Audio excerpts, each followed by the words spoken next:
पैसा ब्याज सहित वापस करो। वापस करो, वापस करो। भ्रष्ट अधिकारियों को गिरफ्तार करो। गिरफ्तार करो, गिरफ्तार। सहारा के फरार अधिकारियों को गिरफ्तार करो। गिरफ्तार करो, गिरफ्तार। सहारा इंडिया के संपत्तियों की बिक्री पर रोक लगाओ। सहारा इंडिया के फरार अधिकारियों को गिरफ्तार करो। गिरफ्तार करो, सहारा इंडिया के निवेशकों का पैसा ब्याज सहित वापस करना होगा। करना होगा, सहारा इंडिया के निवेशकों का पैसा ब्याज सहित वापस करना होगा। करना होगा। दोस्तों, आप ये देख रहे हैं सांसद भवन का नजारा कि किस ढंग से सहारा के पक्ष में सांसदों ने नारेबाजी कर रहे हैं और उनका मांग है जो सुदामा प्रसाद जी कल ही अपने जो सहारा इंडिया पीड़ितों का जो रैली हुआ था विश्व भारतीय जन सेवा संस्थान के द्वारा, उसमें जो अपना संबोधन में बात कहे थे कि हम लोग यहाँ पर जयराम कुशवाहा जी और कुछ साउथ के भी सांसद मिल करके धरना प्रदर्शन करने वाले थे संसद भवन पर, लेकिन वहां पर वक्फ बिल पर चर्चा हो रही है, इसलिए वहां पर रोक लगा दी गई थी। इसलिए वे लोग ये विरोध प्रदर्शन वहां पर नहीं कर पाए थे संसद भवन के अंदर में। लेकिन आज अभी जो आप दृश्य जो देख रहे हैं वह काबिले तारीफ है कि किस ढंग से सांसदों ने एकजुट होकर के इस मोदी सरकार और अमित शाह को चेतावनियां दे रहे हैं कि सहारा ने देश में किस ढंग से लूट मचाई और सहारा निवेशकों का जो कि गरीब गुरबे लोग हैं उनके पैसे को किस ढंग से हड़पने का काम किया है और हड़प करके ये लोग विदेश में भी भाग गए हैं। उस पर भी उनकी मांगे रखी है, जो कि उस वीडियो में भी आगे भी उस वीडियो को हम आपको दिखाएंगे। उसमें आप जरूर देखिए कि जो उनकी मांगे हैं, जो कि शून्य काल से वे अपनी मांग संसद के पटल पर रखना चाह रहे हैं, लेकिन यह निकम्मी सरकार उनकी बातों को सुन नहीं रही है, क्योंकि उन्हें अपनी कुर्सी अभी प्यारी लग रही है कि मेरी कुर्सी रहेगी या नहीं रहेगी। जैसे कि वक्फ बिल में ही आप देख रहे होंगे कि किस ढंग से जो पहले प्रचारित किया गया था कि वहां पर वक्फ बिल की जमीनों को वापस लेना है, लेकिन अब जब नायडू और नीतीश कुमार के दबाव के चलते उसमें धर्मनिरपेक्षता की शब्द जोड़ दी गई है और बोला गया है कि नहीं, अब तो हम ये चाह रहे हैं कि उसमें तमाम धर्मों के लोग भी उसका सदस्य बन सके।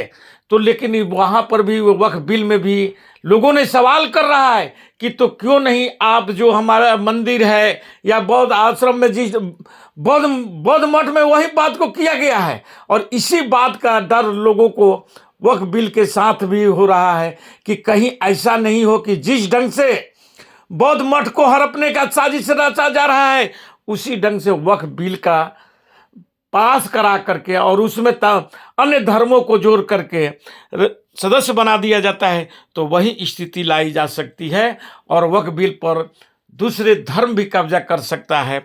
इन तमाम बातों को ध्यान में रखते हुए संसद में विपक्ष ने काफी हंगामा मचाया है, लेकिन संख्या बल में हार गया, क्योंकि छद्म धर्मनिरपेक्ष ताकतें जो सांप्रदायिक ताकतों के साथ जुड़ करके गलबहियां कर रही है, उनको वे लोग उनका साथ दे दिए। लेकिन इसका नतीजा अब नीतीश कुमार को बिहार में भुगतना होगा, क्योंकि जिस ढंग से मुसलमानों ने उनको अपना समर्थन देता रहा है और लालू यादव के खिलाफ खड़ा करते रहा है, वह अब उनको वहां पर ये बातें अब समझ में आ जाएगी। वह समय ज्यादा दूर नहीं है, वे तो पूरा बिहार देखेगा और पूरे देश की जनता भी देखेगी कि नीतीश कुमार और नायडू का और ये जो हनुमान बने हैं, जो छद्म धर्मनिरपेक्षता के चादर ओढ़ करके मुसलमानों को रिझाने का काम कर रहे हैं, अल्पसंख्यकों को रिझाने का काम कर रहे हैं,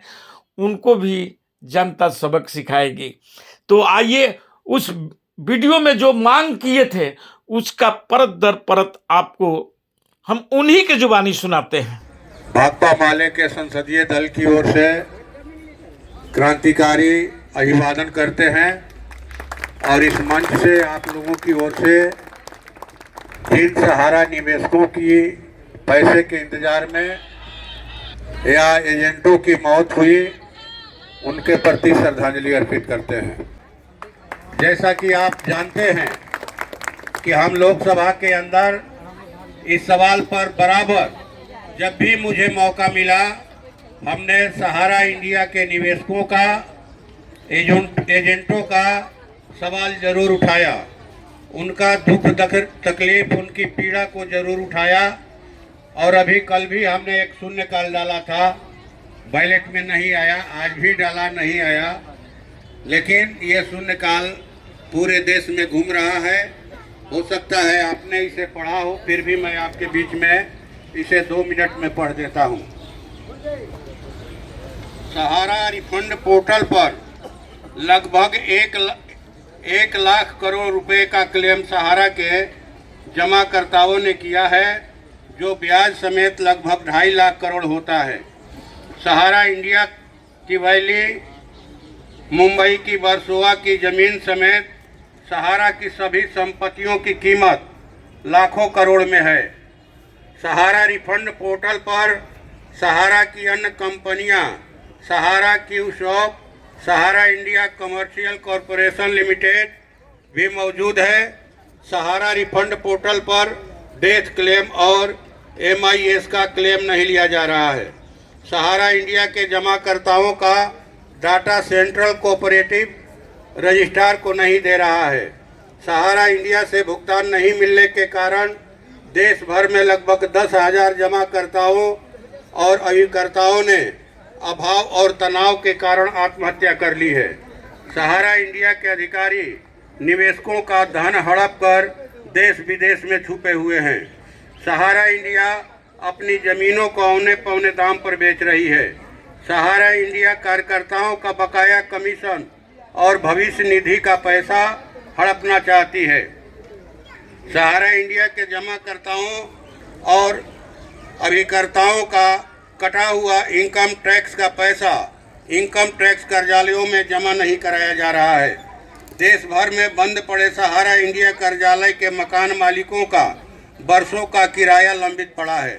अतः लोकहित में सहारा इंडिया की सभी परिसंपत्तियों की बिक्री पर तत्काल रोकथाम व उन्हें जब्त कर जमाकर्ताओं का पैसा ब्याज सहित एजेंटों के माध्यम से वापस दिलाने, पैसे की आस व अभाव में मृत सभी जमाकर्ताओं और एजेंटों को सहारा द्वारा 10-10 लाख रुपए का अतिरिक्त मुआवजा दिलवाने, सेंट्रल कोऑपरेटिव द्वारा जमाकर्ताओं का संपूर्ण डाटा रजिस्ट्रार को दिलवाने, देश विदेश में छुपे सहारा इंडिया के दोषी अधिकारियों को गिरफ्तार कर जेल भिजवाने, एजेंटों के कमीशन और भविष्य निधि का पैसा का भुगतान व कटा हुआ इनकम टैक्स का पैसा इनकम टैक्स कार्यालयों में जमा करवाने तथा बंद पड़े सहारा इंडिया के कार्यालयों के मकान मालिकों का वर्षों का किराया का पैसा ब्याज सहित वापस दिलवाने हेतु मैं सदन के माध्यम से सरकार से मांग करता हूं।